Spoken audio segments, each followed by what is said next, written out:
On a donc des invités dans le cadre d'un panel. Michel, je vais peut-être te laisser la parole pour que tu puisses nous présenter nos invités de panel aujourd'hui.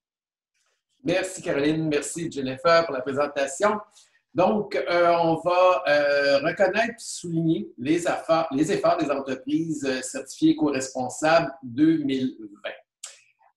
L'éco-responsabilité, c'est faire en sorte d'adopter et de prôner des pratiques responsables au quotidien dans une perspective d'amélioration collective de la qualité de vie et de préservation de l'environnement.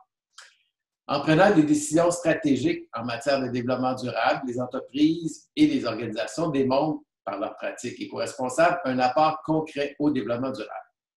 Elles réduisent ainsi leur impact écologique et améliorent leur chaîne de valeur.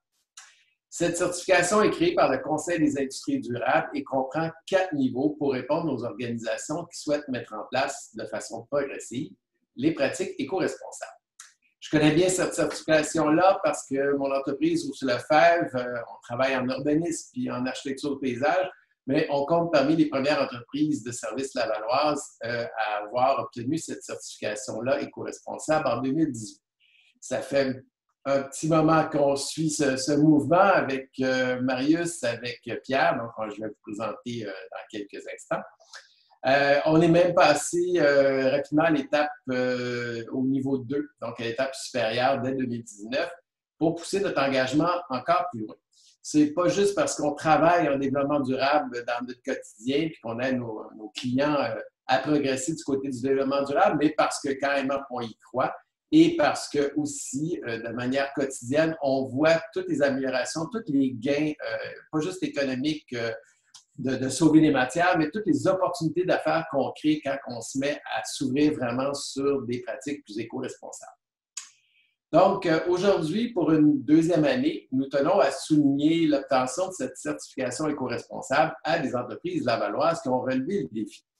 Je tiens d'ailleurs à remercier évidemment tous les partenaires du projet, soit le Conseil des industries durables, le ministère de l'Économie et de l'Innovation, ainsi que Service Québec Laval.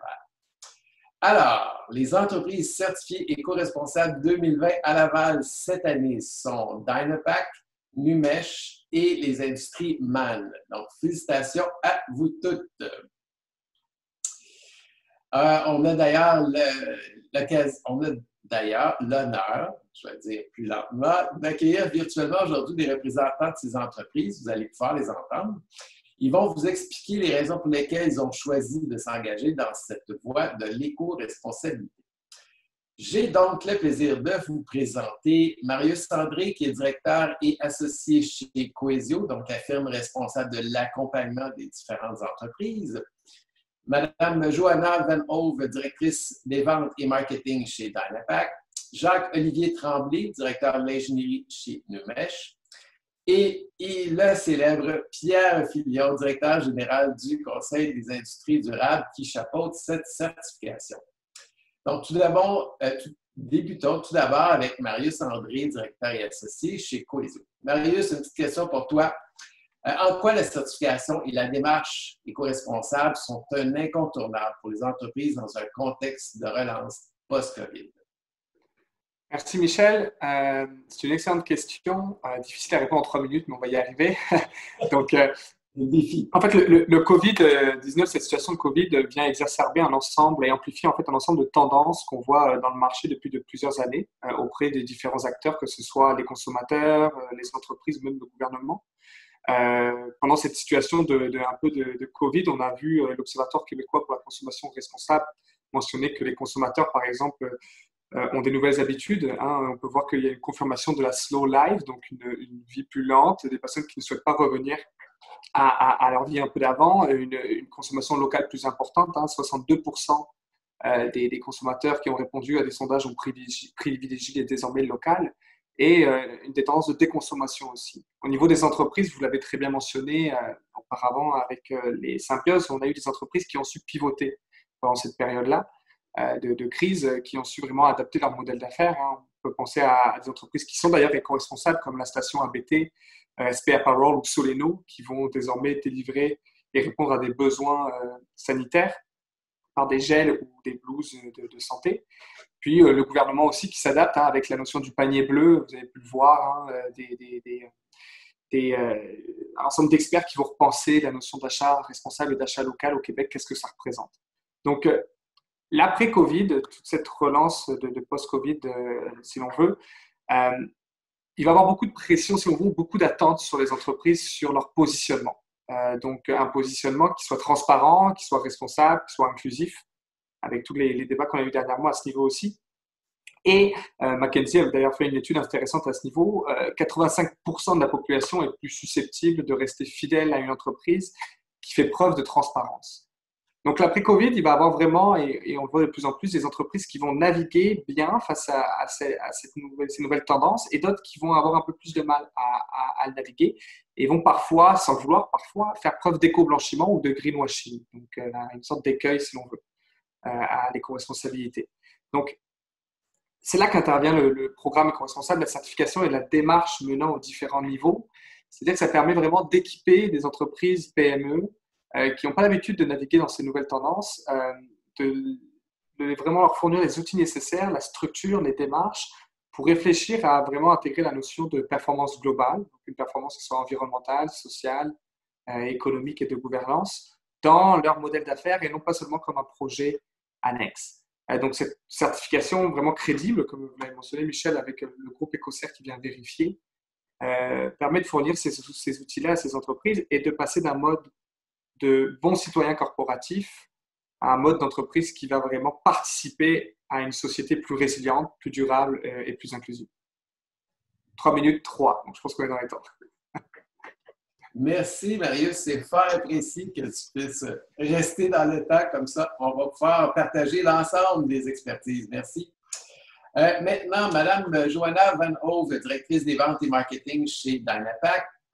Petite question pour vous. Quels sont les bénéfices de la démarche en termes de structure de planification et d'opérationnalisation, je savais que j'étais m'enfarger, du développement durable? À vous la parole. Heureusement, j'ai eu la question par écrit avant. Écoutez, nous, franchement, c'est au niveau des outils de structuration, c'est vraiment top. Nous, on est quand même une petite structure, on est assez lean au niveau de l'effectif et c'est sûr que en tant qu'entreprise, bien sûr qu'on essaye toujours dans notre plan stratégique et dans les actions qu'on prend d'avoir l'aspect économique, l'aspect social, l'aspect environnemental et l'aspect de gouvernance. C'est quelque chose qui est un peu naturellement dans le monde d'aujourd'hui, on essaye de faire. Mais c'est vraiment difficile de le faire de manière structurée, justement.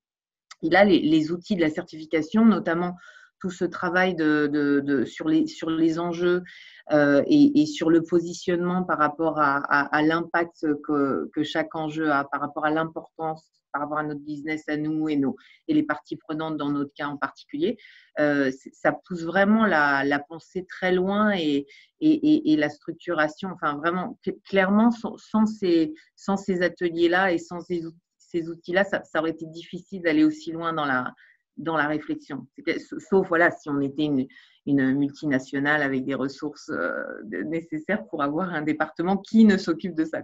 Mais là, non, c'était vraiment des outils super bien faits et puis vraiment faciles d'accès et qui poussent vraiment la réflexion loin. Est-ce que c'est combien? 2 minutes? Moi, je n'avais pas de timer. Non, vous avez rentré dans le temps amplement.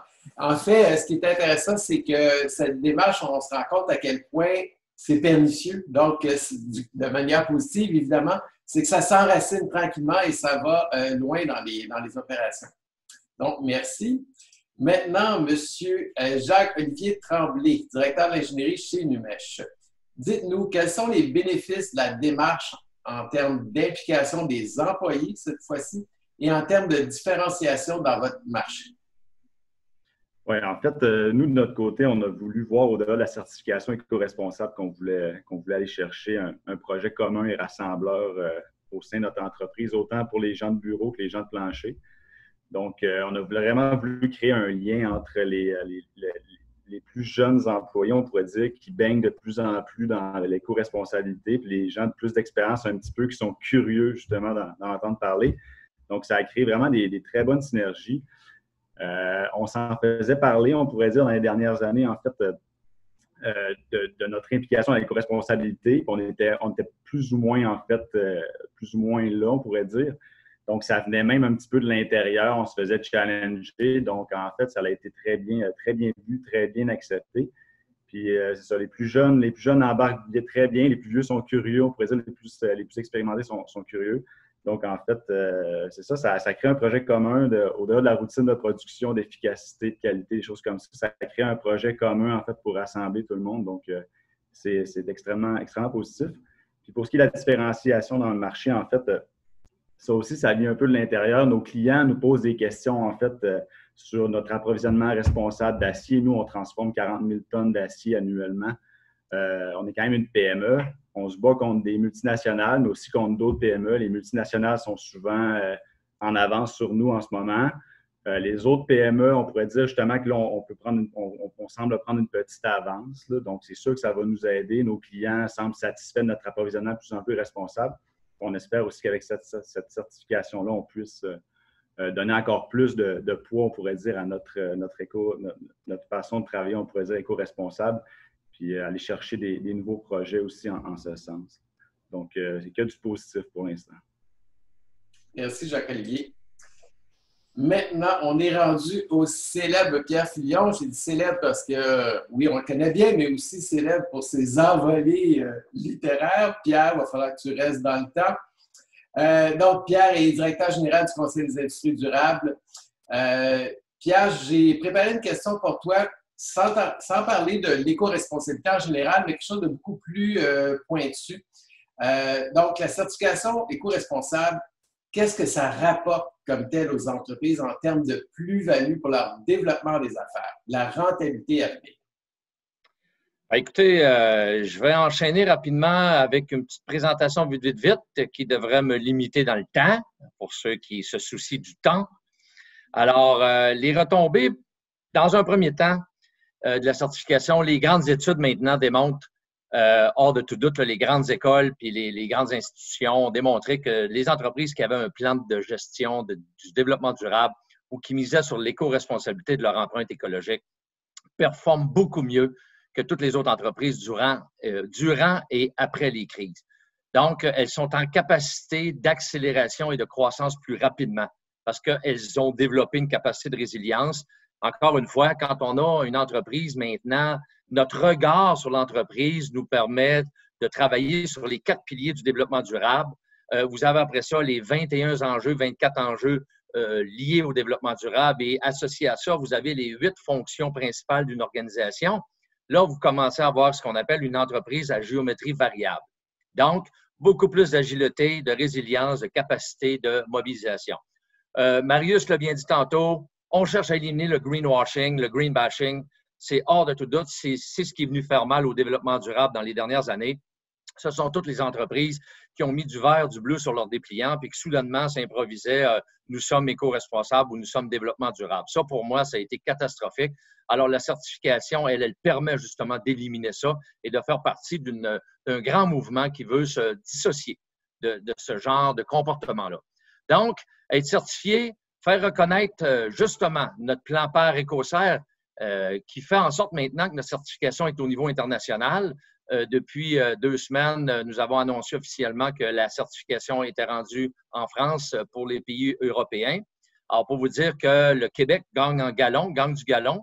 Et ça, c'est tout à votre avantage, les entreprises, parce que maintenant, d'être reconnu internationalement, on fait partie de la classe des grands, les ISO de ce monde et les QS de ce monde. Structurer votre progression et améliorer votre performance globale et de façon durable, et surtout vous différencier face à justement vos compétiteurs, mais votre engagement, les standards de divulgation en matière de développement durable, à un moment donné, on devient cohérent et on converge. Donc, reconnaître vos pratiques éco-responsables est un choix gagnant à tous les égards et surtout les retombées positives qui en découlent. Mais de travailler sur les 4 volets, les 4 dimensions du développement durable vous procure définitivement une capacité supérieure que n'importe qui. Je n'énumérerai pas tous les bénéfices et les avantages. Ils sont concurrentiels, ils sont économiques, ils sont extra-financiers. À certains égards, ils sont intangibles parce qu'on a parlé tantôt de la rétention des employés, la mobilisation des employés. Et je pense que l'unanimité au sein des entreprises, ça a été la capacité de mobiliser le multigénérationnel dans nos entreprises. Et ça, le programme éco-responsable permet de faire ça. Donc, on est rendu dans les entreprises industrielles au Québec à 4 générations de travailleurs. Il n'y a personne qui se parle, puis il n'y a personne qui parle le même langage. Alors, réduire, éliminer, qui sont les premiers fondements d'or d'une démarche éco-responsable, mais surtout grâce au programme éco-responsable et à l'accompagnement qu'on procure, nous sommes capables d'élever et de créer de la valeur maintenant pour chaque entreprise. Et je suis convaincu que dans l'exercice de nos trois éco-leaders maintenant de Laval, c'est clair qu'ils ont probablement un beau portfolio de belles choses à dire. Donc, le programme, la certification, elle a un impact direct sur 3 leviers qui vous permettent d'être en affaires. On a une incidence positive sur le prix, la qualité et les délais. Et ça, il y a 10 ans, les gens voyaient ça comme une dépense, mais maintenant, le développement durable, c'est un levier de création de valeur. Donc, notre slogan, on prend nos éco-responsabilités avec conviction dans l'action. Pour nous, ça demeure notre leitmotiv et notre slogan pour mobiliser les entreprises.